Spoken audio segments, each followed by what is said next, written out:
በአእምሮአችን ውስጥ የዶፓሚን ከመጠን በላይ መፍሰስ የሚያስከትለው ጉዳት ምን እንደሆነ ታውቃለህ? ለምን ፖርን ተነሳሽነትን የሚያጠፋው ነው? የምንኖረው ኦኬ ብለን ክሊክ በማድረግ ብቻ ደስታን በምናገኝበት ዓለም ውስጥ ነው። ነገር ግን ያ የሚያስደስት ነገር በዝምታ አቅምህንና ማንነትህን እየሰረቀ እንደሆነ ብነግርስ? አሁን የማወራልህ በፖርንና ሴጋ ምክንያት የደስታ ሆርሞን በአእምሮ ውስጥ እንዴት ከመጠን በላይ እንደሚፈስና ይህም እንዴት ተነሳሽነትህን፣ ደስታህን፣ ውበትህን፣ ወንድነትህንና ዓላማህን እየገደለ እንዳለ ነው። እንደሚከተለው እንመለከተዋለን። አንደኛ፣ ፖርን በተመለከተ ቁጥር አእምሮ በደስታ ሆርሞን ጎርፍ ይጥለቀለቃል። ዶፓሚን ጥሩ ስሜት ያለው ኬሚካል ሲሆን እኛን ትርጉም ወዳላቸው ግቦች እንድንገፋፋ፣ እንድንነሳሳና በስራ ስኬት ደስታ እንዲሰማን ታስቦ የተሰራ ሆርሞን ነው። ነገር ግን ፖርኖ ይህን ስርዓት ይደመስሰዋል፣ ይቀይረዋል። የወደፊቱን ከመገንባት፣ ከመማር፣ ከመውደድና ታግሎ ከማሸነፍ ይልቅ አእምሮ ቀላልና የሚመች ነገር ብቻ የመረጠ እንዲኖር የውሸት ሽልማቶችንና ደስታዎችን እንዲለማመድ እንዲሁም ፖርን ባየ ቁጥር ትልቅ ስኬት እንዳሳካ እንዲያስብ ያደርገዋል። ይህ ደግሞ አእምሮ አንተን እውነተኛ ሥራ፣ እውነተኛ ፍቅር፣ እውነተኛ ትጋትና ስኬትን እንድትፈልግ ማድረጉን ያስቆመዋል። በምትኩ በቀላሉ የሚያረካህን የወሲብ ፊልም እንድታሳደድ ያደርጋል። በዚህ ምክንያት አእምሮ ይህ ደስታ ከእውነተኛው ሕይወት ይሻላል ይላል።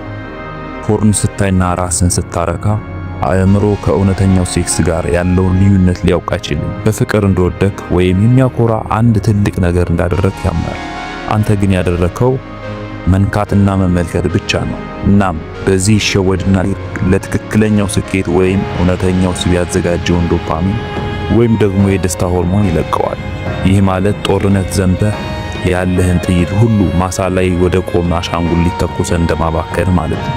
ግቡን የሳተ ተኩስ ደግሞ ኪሳራና ሽንፈት ያስከትላል።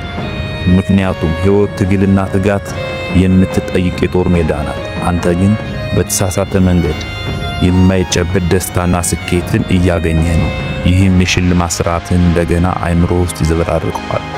3 ከፍ ያለውን ታሳድዳለህ፣ እውነታው ግን አሰልቺ ይሆንብሃል።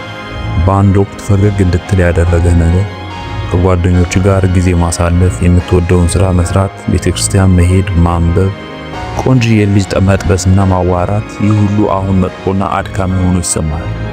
አቅደህ ማሳካት፣ ፈልገህ ማግኘት፣ አስበህ መተግበር እንደ ሰማይ ይርቅብሃል። ምክንያቱም ለአንተ ፖርኖ ከሚሰጠው ሰው ሰራሽ ደስታ የውሸት ደስታ ጋር የሚወዳደር ምንም ነገር የለም። በዚህ ምክንያት አእምሮ ለሌሎች ጉዳዮች ደንታ የለውም።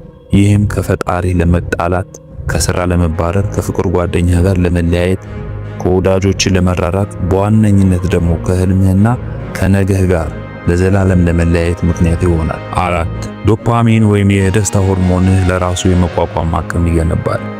በተደጋጋሚ ፖርን እና ሴጋ በመጠቀም እርካታን በምታዘወትርበት ጊዜ አእምሮ ይህን መንገድ ስለሚለምደው የደስታ ሆርሞን በቀላሉ እንዳይፈስ ራሱን ይከላከላል። ይህ ማለት በኖርማል እና በተመሳሳይ የፖርን ወይም የወሲብ ፊልም አይነት ሊነቃቃና ሊፈስ አይችልም ማለት ነው። ማለትም ከተለመደው በላይ እንድታቀርብለት ይጠይቃል። ያ አንድ ቪዲዮና አንድ አይነት ወሲብ ካሁን በኋላ በቂ አይደለም። አእምሮ በቀላሉ መርካት ያቆማል። ምክንያቱም የአእምሮ አሰራር ግልጽና ቀጥተኛ ነው። ይህም የሰጠኸውን ነገር ይለምዳል፣ በመቀጠል ያሳድጋል፣ ከዛም ያንተ መገለጫ ባህሪ ያደርገዋል። ይህ ማለት ስራ ሰርተህ ከፍ ወዳለው ደረጃ ለማደግ እንደምትወስነው ሁሉ አእምሮውን ፖርን በማየት ማደግና አዲስ ነገር መቀበል ይፈልጋል። ይህ የአእምሮ ባህሪ ነው። ስለዚህ አሁን ለማርካት ወደ ጥልቅና ረጅም ጨለማ ትሄዳለህ። የተከለከሉና ከሰውነት የወጡ ፊልሞችን ጊዜህን ሰውተህ መርጠህ ትመለከታለህ። ከዛም የሆነ ስሜት ይሰማል። ነገር ግን አሁንም ማያረካ ደግሞ የበለጠ ትፈልጋለህ። በዚህ አዙሪት ውስጥ ትቀጥላለህ። ይህም አዙሪት ራስን እስከ ማጥፋት የሚደርስ ችግር ነው። በመጨረሻም ከጎጆዋ የራቀች ወፍ ያደርግሃል። 5 አካላዊ ቁመና ከደረጃ በታች መሆን ይጀምራል። የቀድሞ ጡንቻዎች፣ ፍጥነትህ፣ ለነገ ያለ ተስፋና ሳትሰለች ጠንክረ የመስራት አቅም ዛሬ የለም። ምክንያቱም በእያንዳንዱ የዘር ፈሳሽ ስትዘራው የኖርከው ተራ ነገር ሳይሆን አቅምህን፣ ተስፋህን፣ ደስታህን፣ የፊትህን ወዝ፣ ፈገግታና ሳቅህን፣ በሰው ዘንድ ያለህን ግርማ ሞገስ፣ ተግባቢነትህን፣ እድልህን እንዲሁም አጠቃላይ ህይወትህን ነበር። በእርግጥ ዛሬም አልረፈደም። 6 ምግብ፣ ሙዚቃ፣ ጓደኝነት፣ ሰውን የሚያስደስተውና ሰዎች ለማግኘት የሚደክሙለት ነገር በሙሉ አንተን የማያስደስትና ተራ ነገር ይሆንብሃል። ህይወት ደመናማ ይሆንብሃል። እውነተኛው ነገር ሁሉ በአንተ ሕይወት የከሰረ ይሆናል። ምክንያቱም አእምሮ ከፍተኛ ጊዜያዊና የውሸት ደስታን በማሳደድ ላይ ተጠምዷል። ከዚህ በኋላ በቀላሉ መደሰት አትችልም። ምክንያቱም አእምሮ ስትፈጠር የነበረውን ማንነት በፖርን ቀይረህበታል። ስለዚህ አንተ ከዚህ በኋላ ከዚህ ሱስ እስካልወጣህ ድረስ ሌላ ፍጡር ነው። የምትኖረው በሌላ ዓለም ነው። አእምሮ ውስጥ ብቻ ባለ ዓለም፣ ከሰው የማይገጥም ለራስህም የማይጥም የፍርሃት የጸጸትና የብቸኝነት አዙሪት በሞላበት ዓለም ውስጥ ነው የምትኖረው። 7 የተነሳሽነትህ ምንጮች ይከስማሉ። የሰው ልጅ የመኖሩ ምስጢር የተነሳሽነቱ ምንጮች ስኬት፣ ደስታና ፍቅር ናቸው። ይህን ለማግኘት አእምሮ አሸንፋለሁ፣ አሳካዋለሁ፣ በመጨረሻም እደሰታለሁ ብሎ ሲያስብ እና ወደ ሥራ ለመግባት ሲያስብ ፖርን የተቆጣጠረው አእምሮ ብቅ ብሎ ለምን ለህልም ትደክማለህ በማለት ያለ ውድድር ያለ ሥራ የመጨረሻውን ደስታ ይሰጣል። አንተም ወጥመድ ውስጥ ስለሆንክ እምቢ አይሆንም የማለት አቅሙ ስለሌለ ትቀበለዋለህ። ስለዚህ መሮጥህን፣ መታገልህን፣ መወዳደርህን ታቆማለህ ማለት ነው። በዚህ ምክንያት ከነገሮች ሁሉ ወደ ኋላ ትቀራለህ። 8 ሁሉንም ነገር ነገ ሰራዋለሁ ትላለህ። ሰነፍ ስለሆንክ አይደለም። እውነታው ግን አእምሮህ ደክሟል።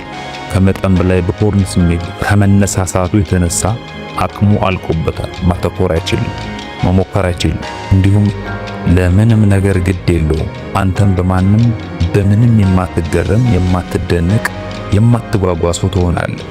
በዚህ ምክንያት በስራና በሰውኛ ክስተቶች መደሰት ስለማትፈልግ ሁሉንም ስራና እድሎችን ለነገ እየቀጠልክ እድሜህን ታባክናለህ። 9 ለምን እንደዚህ ሆንኩ የሚል ጸጸትና የውድቀት ስሜት ይሰማል። ማለቂያ የሌለው ጥያቄ፣ መውጫ የሌለው ውስብስብ ነገር ውስጥ እንደገባ ታውቃለህ። የተሰበረ ስሜት ይሰማል። ሁሉንም ነገር ትጠይቃለህ። እውነታው ግን አቋራጭ መንገዶችን እንዲመኝ እና እውነተኛ ጥረትን እንዳይቀበል አእምሮውን ስታሰለጥነው ኖረሃል። አእምሮውን ባሳየኸውና ባስለመድከው አቋራጭ የደስታ መንገድ ወሰደ። ነገር ግን አሁንም አዲሱን መንገድህን የመቀየስ ሙሉ አቅምና ኃይል አለ። ዛሬውን ወስን። ዛሬውን እርምጃ ውሰድ። ትንሽም ብትሆን እርምጃ ውሰድ። 10 ይህ ሁሉ የደስታ ሆርሞን ዶፓሚን ከመጠን በላይ መፍሰስ ምክንያት ነው። እናም በቁምህ እየገደለህ ነው። ፖርን ማለት ስርዓት አልባ የደስታ ሆርሞንን ማፍሰስ ነው። ቸኩሎ ይሰጥሃል፣ ከዚህ ዓላማህን ይወስዳል። በቀላሉ ታገኘዋለህ፣ በቀላሉ የማይድን ህመም ያሸክማል። ተኝተህ ታየዋለህ፣ ነገር ግን ቆመ መሄድ እስከማትችል ድረስ ይጎዳሃል። ነገር ግን የአንተ ታሪክ እንደዚህ ማለቅ የለበት። አእምሮውን ጠንካራ ማንነትህን ወደ ኋላ ለመመለስ ጊዜው አሁን ነው። በትንሹ ጀምር። ቢያንስ ሱስህን ቀንሰው። የውሸት የሆነውን በእውነተኛው ተካው። ትኩረትህን እንደገና ገንባው። ግቦችን እንደገና ተመልከታቸው። እንደገና ጀምራቸው።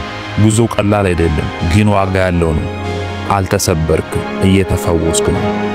እስትንፋስ ካለ ድረስ ዛሬም ትችላለህ። ይህ ለአንተ የመዳን ጥሪ ነው። ራስህን ማዳን ከፈለክ መጀመሪያ ስላለህበት ሁኔታና ስለምትታገልበት መንገድ ግንዛቤና መረዳት ልትይዝ ይገባል። ለዚህ ደግሞ ከታች በተቀመጠው ቴሌግራም ቻናላችን በመቀላቀል በነፃነት መወያየት፣ ምክር መጠየቅ፣ ቻሌንጆችን መሞከር፣ ማንበብና ራስህን ወደ ከፍታ መምራት ትችላለህ። እንዲሁም በዚህ ቻናል የሚቀርቡ ተግባራዊ እርምጃዎችን በመከተል ሙሉ በሙሉ ነፃ መውጣት የምትፈልግ ከሆነ ይህን ቻናል ሰብስክራይብ በማድረግ ተከታተል። ሻሎም